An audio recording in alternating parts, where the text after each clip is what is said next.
Hello friends, good evening. আর এখন সন্ধ্যেবেলা আমি রান্না করব আর কি। আজকে দুপুরবেলা আমি রান্না করিনি। আজকের ব্লগটা আমি এখন থেকে শুরু করছি। আজকের ব্লগটা আমি সন্ধ্যে থেকে শুরু করছি, কারণ সকালবেলা সেরকম কিছু রান্নাবান্না করিনি। আর শরীরটাও সকাল থেকে ঠিক একটা ভালো লাগছিল না, আর প্রচণ্ড কাজও ছিল, অনেক কাচাকুচি, অনেক কিছু ছিল। ইভানকে স্নান ধান করানো, মানে শ্যাম্পু ট্যাম্পু করানো, সমস্ত কিছু ছিল। ওই জন্য আজকে সকালে রান্না না করে আমি বিকেলবেলায় রান্নাটা বাছলাম আর কি। তো এখন চিকেন করছি। তোমাদের দাদাভাই তো অনেক দিন ধরে বলে আসছে যে চিকেন করো চিকেন করো, প্রায় অনেক দিন হয়ে গেছে আমি চিকেন রান্না করিনি। আর তো ওই জন্য আজকে সানডেতেই আমি চিকেন বানাচ্ছি। তো এখন আর তার সাথে সাথে শাশুড়ি বিরিয়ানি বানিয়েছে, তো বিরিয়ানিটাও দিয়েছে, দেখাচ্ছি তোমাদের একটু পরে। তো চলো আগে চিকেনটা তোমাদের দেখাই। দেখো লাল লাল, একদম টকটকে লাল লাল গ্রেভি।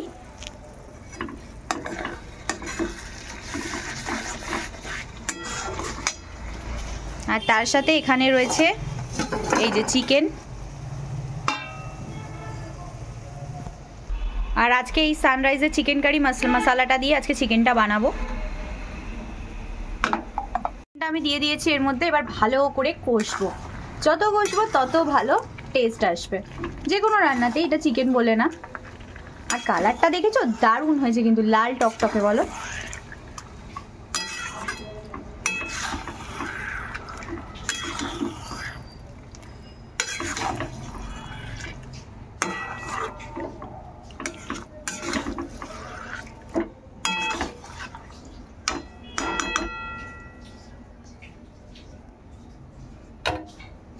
তো এখন এটা ঢাকা পড়বে, হোক এবার আস্তে আস্তে। এই যে দেখো শাশুড়ি বিরিয়ানি বানিয়েছে, তো সেটা দিয়েছে। তোমাদের দাদা ভাইয়ের হয়ে যাবে রাত্রে। আর তার সাথে জানো তো, যে দিদির বিয়েতে গেছিলাম ওদের বাড়ি থেকে মিষ্টি দিয়েছিল, 4টে মিষ্টি ছিল এখানে। তোমাদের দাদা ভাই একটা খেয়েছে। আর দিদির বিয়ে হয়েছে জানো তো মুর্শিদাবাদে। আমাদের বৌভাতে যেতে বলেছিল, বাট আমরা যাইনি রিসেপশনে, বিকজ অনেকটা দূর, ইভানকে নিয়ে যাওয়া যায় না, আর প্রচণ্ড ঠান্ডা।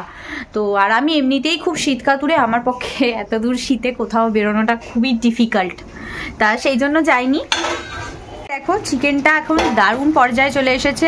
আর আমি ওই যে মশলাটা দিয়েছিলাম তোমাদের দেখালাম, ওই চিকেন কারির ওই মশলাটা দিয়ে দিয়েছি, দিয়ে কষছি আর কি।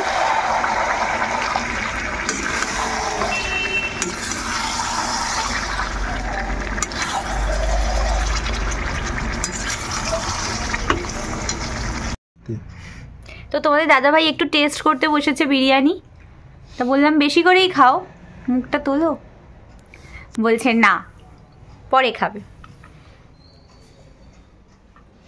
তো দেখো আমার চিকেন রান্না করা কমপ্লিট হয়ে গেছে। চিকেনের লাল লাল ঝোল, না ঝোল ঠিক বলবো না, এটা গ্রেভি হয়েছে, একদম মাখো মাখো টাইপের চিকেনের গ্রেভি করেছি। তো দেখতেও ভীষণ ভালো হয়েছিল আর খেতেও ভালো হয়েছিল। আর আজ হচ্ছে নেক্সট ডে। তো সকালবেলা ইভান দেখতে পাচ্ছ ব্রাশ করছে, যদিও ওকে আমি করিয়ে দিই, কিন্তু প্রথমবার ও একটুখানি নিজে করে, তারপর আমাকে করিয়ে দিতে হয় brush.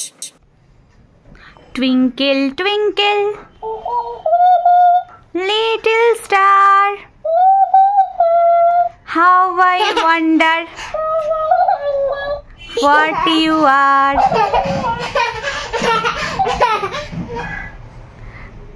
Up above the also high, like a diamond in the sky.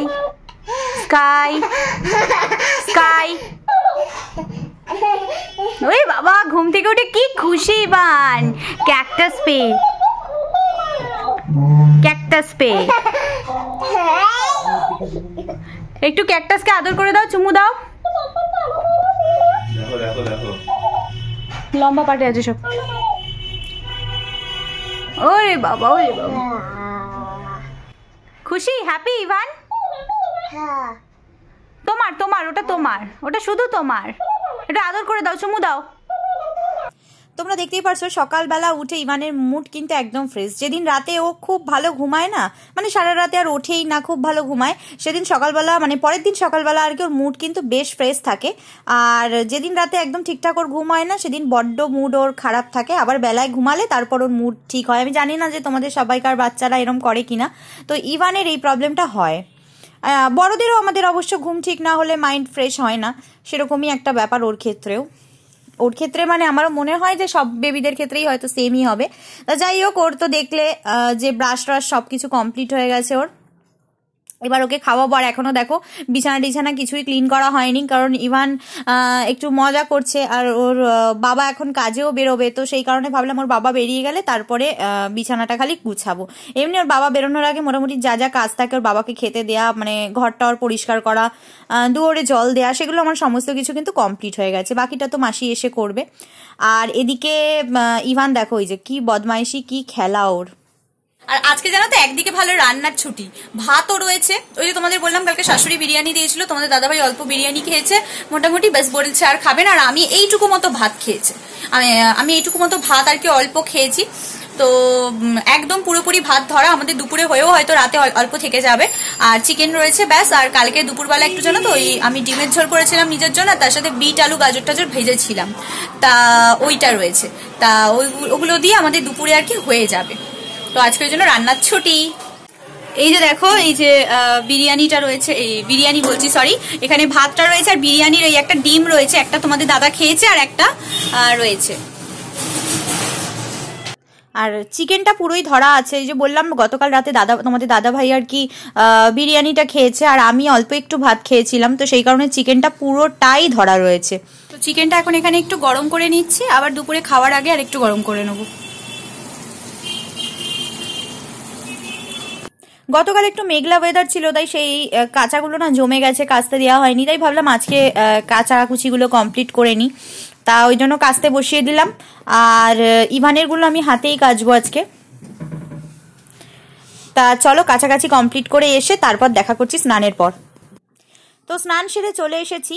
তো এখন সবার আগে আমি ধূপ দেখিয়ে দিচ্ছি সারা ঘরে আর কি, মানে পুজোর কাজটা আর কি কমপ্লিট করে ফেলছি। দেন তারপর নিজে একটু রেডি হব। রেডি বলতে শীতকালে তো জানোই যে ওই লোশন মাখা, অয়েল মাখা এগুলো তো থাকেই, তার সাথে সাথে স্কিন কেয়ার যেটা হয় আর কি ফেসে, তো সেগুলো সব কিছুই অ্যাপ্লাই করব। তো আগে ভাবলাম ওগুলো অ্যাপ্লাই করার আগে পুজোটা কমপ্লিট করে নিই। তো পুজোটা কমপ্লিট করে নিজে রেডি হয়ে তারপর বাকি কাজ, এই আর কি। তো দেখতেই পারছো যে সারা ঘরে আমি ধূপ দেখিয়ে দিচ্ছি, পুজো করছি। আর ইভান কিন্তু এখন শুয়ে আছে আর কি। তো ও বোধহয় ঘুমোচ্ছিল, যতদূর সম্ভব মনে হয় ঘুমোচ্ছিল। তা এই যে দেখো আমার ধূপ টুপ দেওয়া কমপ্লিট হয়ে গেছে। এরপর ভাবছি যে ইভানকে ডেকে তুলে আমি রেডি হব, দেন ওকে ডেকে তুলে স্নান ধান করাবো আর কি। ওই এখন চেষ্টা করি ওকে 11:30 থেকে 12টার মধ্যে ওর স্নানটা কমপ্লিট করে দেওয়ার।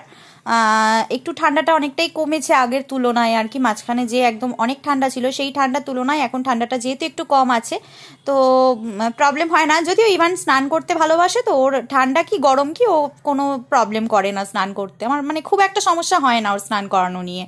তা যাই হোক, দেখতেই পারছো আমার পুজো কমপ্লিট হয়ে গেছে। আর এখন আমি কিন্তু অয়েলটা অ্যাপ্লাই করে নিচ্ছি বডিতে, দেন ফেসে একটু ক্রিম ট্রিম অ্যাপ্লাই করব। আর স্নানের পর এসেই আগে আমি সিঁদুরটা পরি, তো সিঁদুরটা পরে নিয়েই কিন্তু আমি পুজোটা করে নিয়েছিলাম। এরপর রেডি হব আর কি। আর রেডি টেডি হয়ে তোমাদের সাথে কিছু কথা শেয়ার করব আজকে, তাই স্কিপ না করে তোমরা কিন্তু ভিডিওটা পুরো দেখো, তাহলে তোমাদেরও কিন্তু বুঝতে সুবিধা হবে। কারণ যে কথাটা আমি বলবো আমার মনে হয় তোমাদের সবাইকার শোনা উচিত বা সবাইকার জানা উচিত। তো সেই জন্যই বললাম আর কি যে তোমরা পুরোপুরি ভিডিওটা দেখো, স্কিপ না করে। কয়েকটা কথা আর কি তোমাদের সাথে আমি আজকে শেয়ার করব।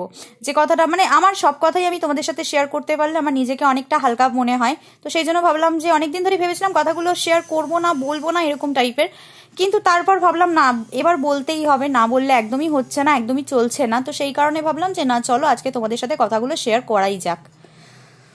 তো চলো চুলটুল আজকে একেবারে পুরো রেডি হয়ে এসে তোমাদের সাথে আজকের কথাগুলো আমি শেয়ার করব। যে কথাগুলো আমি এতদিন ধরে তোমাদের বলতে চেয়েও বলতে পারিনি, সেই কথাগুলোই বলতে পারো আজকে তোমাদেরকে মন খুলে বলবো। আর সত্যি বলার পর তোমাদের অনেকটা হালকা লাগছিল। আর তোমাদের শোনার পর কেমন লাগবে আমি ঠিক জানি না, যে আমি কিছু ভুল বলেছি কিনা সেটাও তোমরা বলো অবশ্যই আমাকে কমেন্টে জানিয়ে। আর যদি আমি ঠিক বলে থাকি সেটাও তোমরা আমাকে কমেন্টে কিন্তু অবশ্যই জানিও।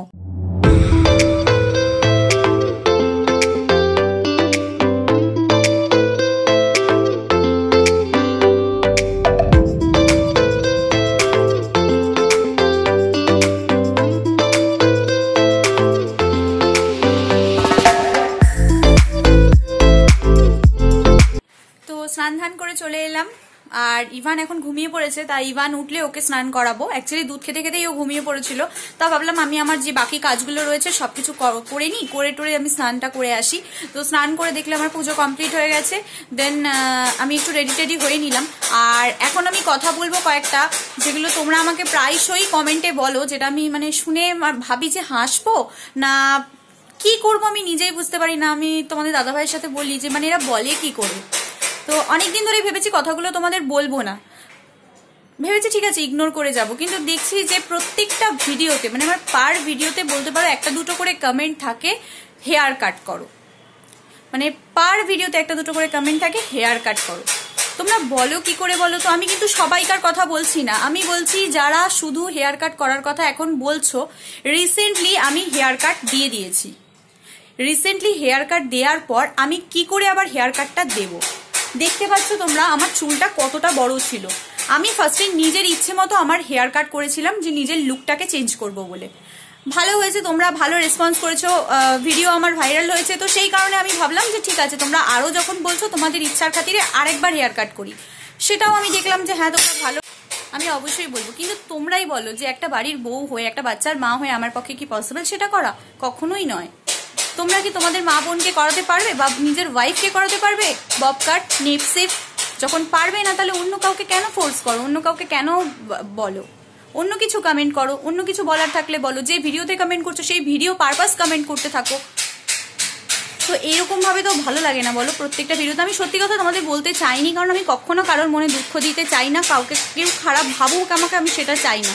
কিন্তু তোমরা দিন দিন দেখছি খালি এই একই কথা বলে যাচ্ছ।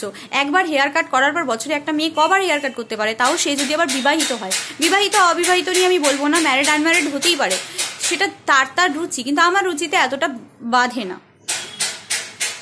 আমাদের পরিবারের সবাই কিন্তু হেয়ার দেখতে ভালোবাসে, লং হেয়ার পছন্দ করে। আমি সবাইকার এগেনস্টে গিয়ে, আমার বাবা মা শ্বশুর শাশুড়ি হাজব্যান্ড সবার এগেনস্টে গিয়ে কিন্তু হেয়ারটা কাট করেছি, শুধু তোমাদের ভালোবাসার জন্য, শুধু তোমাদের কথা রাখতে, যে তোমরা এতবার করে বলছো, তোমাদের কথা রাখতে না পারলে আমার ভালো লাগে না সেই কারণে।